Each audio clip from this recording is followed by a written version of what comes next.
some say this is not yet over, and you seem to be one of those people that says that it could even be going up to 5%. Does this go in contrast to what the finance department has said, that it's a temporary uptick? Do you feel that there's still a lot of upside risks there? Well, it's really driven by supply side factors, Danny, more than anything else. First, we have the storm damage, the damage of some of the crops, some of the agricultural production that led to higher prices of food and other agricultural products. Is number one. And number two, we have also the higher pork prices brought about by the African swine fever that reduced pork supplies. So, and thirdly, we have external factors that are beyond our control, or exogenous factors uh, led by the higher global commodity prices, especially grains, including food like wheat, uh, soybean, corn, among others, as well as higher metals prices, other minerals, and other major global commodities. They're now hovering at an average of the highest levels in 6 to 7 years. So those are factors beyond our control. Mm-hmm. And those factors cannot be addressed by uh, being supply side in nature. They cannot be addressed by monetary policy. The next question is, would these supply side factors lead to second round inflation effects?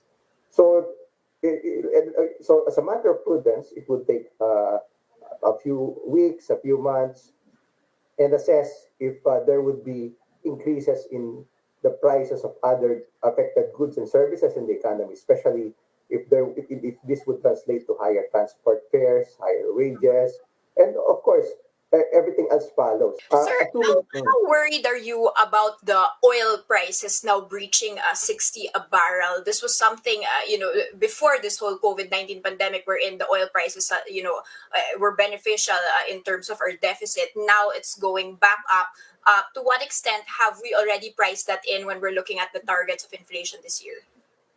Well, that's another factor, Danny. The third factor that I mentioned in terms of categorizing these supply side factors, which should, the first two supply side factors, like the storm damage on agriculture and on ASF, in reducing the pork supplies, those two factors are could be temporary in nature, that can be better addressed by non-monetary measures by way of increasing local supply. That's the bottom line. Whether by way of increasing importation of pork, chicken, and other meat products, as well as the price ceiling or the price cap for 60 days in Metro Manila.